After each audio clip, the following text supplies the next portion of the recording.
As Americans, I believe that we have no greater responsibility than to take care of those who serve and protect us, as well as their families. It is every American's duty to properly recognize the sacrifices our service members have made, not just by expressions of gratitude, but also by our actions, businesses included.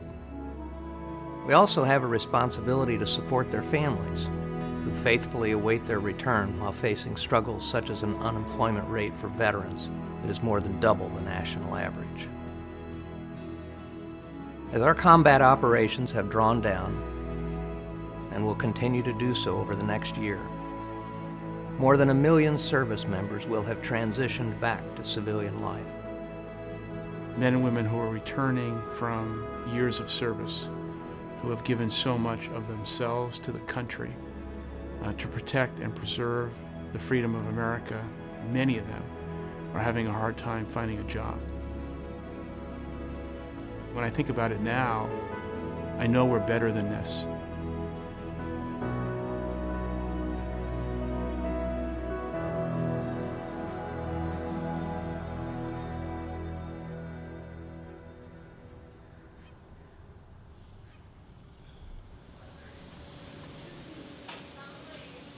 I've been on 7 deployments. In Afghanistan, Iraq, the United Arab Emirates in support of some air defense missions.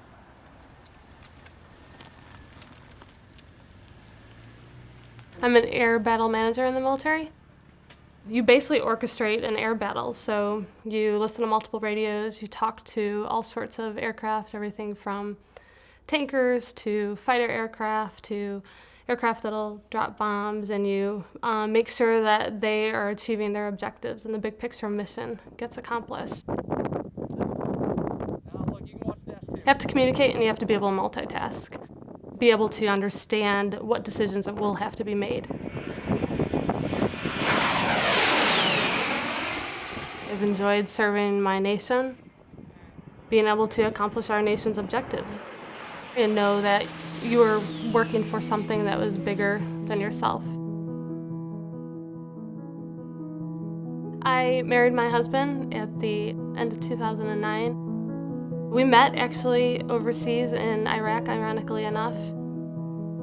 Jason's been in the military for a little over 21 years now. He's super smart and funny, and he makes me laugh. And I'm able to get him to chuckle sometimes with some of my comebacks. Sometimes I have to point it out too, and then he'll be like, that was funny. And he loves football as much as I do. Contentious rivals too. His 2 kids, my stepkids, Jack and Bren, when we're together, it's just perfect.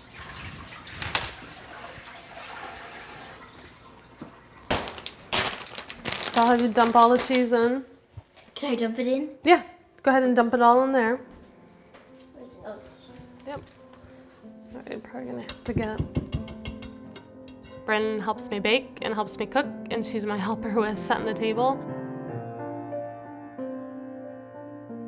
Jack and Jason always go and play baseball, usually before dinner.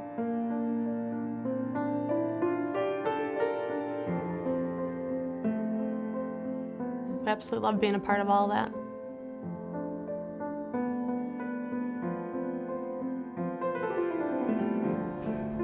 We're fun. I think the 4 of us together, we always have a good time. Nice. Good job, buddy. All right, time to go eat. All right.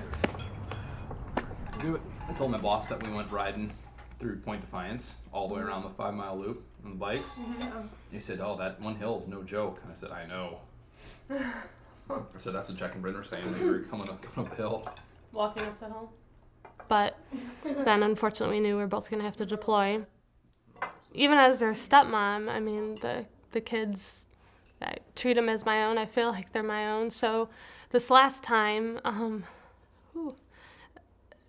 when we moved out here, we knew, the kids didn't know at first, but we knew that we were going to have to deploy. So that was hard to have to be able to tell them because we knew how excited they'd be. Sorry. We knew how excited they'd be for us to get out here.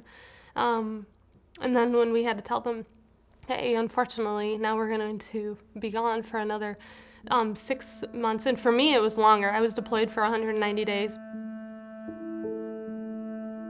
It was almost like this last deployment was the cloud kind of hanging over us. You knew it was coming. We were both dreading it. We were dreading being apart. Unfortunately, he deployed at the same time that I did. He deployed in October to Afghanistan, and I deployed to United Arab Emirates.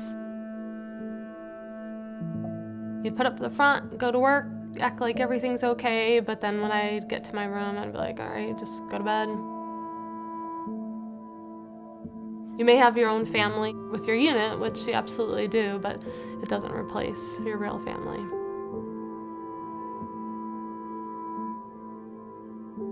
I think I went through a little bit of a depression over there. I particularly remember Christmas too, so I think I talked to Jason briefly, and I just felt like you didn't want to talk to anyone. You feel like you have to relearn about your marriage when you get home and just how to be together again. We feel like first time in our marriage actually we're able to officially settle down.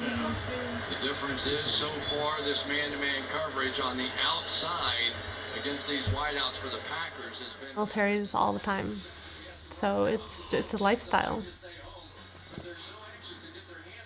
Now that this deployment's finally over, I feel like I can finally get my civilian life, as we call it, in order and figure out what I'm going to do. And that is absolutely intimidating when you've had the military for 14 years to fall back on, to not have to worry about writing a resume, not have to worry about doing a job interview. And you've done and seen as much as you have in the military, and you've managed lots of people and been in charge of programs, and all of a sudden you're doing something that somebody right out of college is learning how to do too. I remember talking to Jason overseas, what am I going to do when we get home? You know, what kind of job am I going to get? How long can we financially be okay with just Jason's salary right now before I need to find work? You know, how much of a buffer do we have? So all those things that you have to worry about now. And then Jason had mentioned to me about a job fair. It was called Boots to Work. I had no idea what to expect. My first job fair ever. Came with my resumes, and there I saw Starbucks.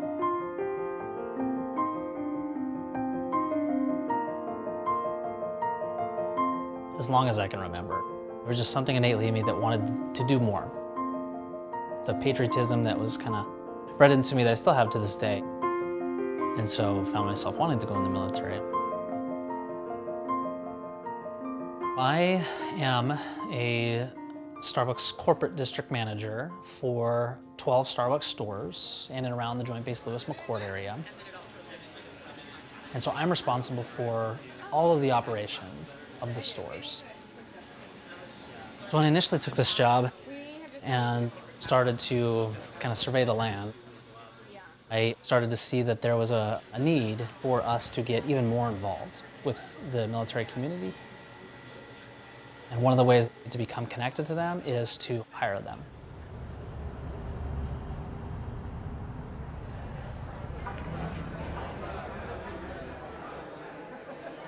But yeah, again, I can't emphasize enough that this isn't just specifically about finding people we want to hire, but also more importantly, just as importantly, connecting with people in our community. Because even though there's 600 folks coming in through today, most likely not all of them are probably the right fits for Starbucks necessarily, but if we can help them in some way.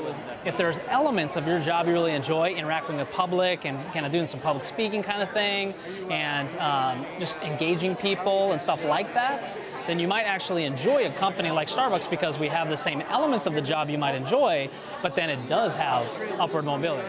You know what I mean? I first met Amy at a recruiting job fair that we participated in.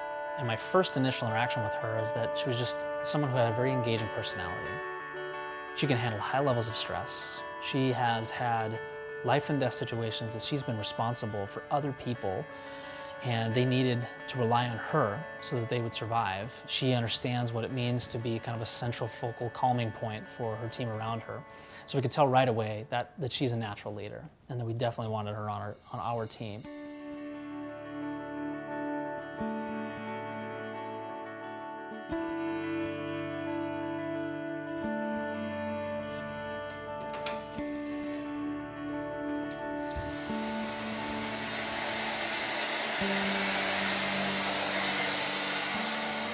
I am absolutely excited to be training to be taken as an assistant store manager. A little nervous. Yeah, it's a completely new world for me. Can't wait to have my own team and my own store to be able to manage and lead and make our own. Hi, Devin. Good to see you again. Good to see you. Good to see you. Welcome to our store. Thank you. On your first day. I am excited. Ready to get started? I am. There's many opportunities for veterans, employment-wise, that they may not realize are out there. I would encourage companies to continue to reach out to veterans to basically lend them the hand that says, doesn't matter what exactly you did in the military-wise, you have some skills that we could use. They just need to be given an opportunity to do something new. Because we can learn. We just need to be given the opportunity. Our men and women in uniform do not want charity. They're looking for an opportunity to serve, to be part of a worthwhile mission. Yeah. They have experience working in and leading small teams. They're excellent team players. They're creative problem solvers. They have the highest integrity. In other words, they have precisely the qualities, character, and experience every employer needs. Their spouses share their passion for service and purpose-driven leadership. What companies wouldn't want to hire these extraordinary men and women? These are people who have demonstrated great leadership skills, great discipline, who will add value to Starbucks. We're going to put out a goal of trying to hire at least 10,000 returning veterans and active duty spouses over the next 5 years. Because we think this is the right thing to do for the country, for our company, our customers, and every stakeholder of Starbucks.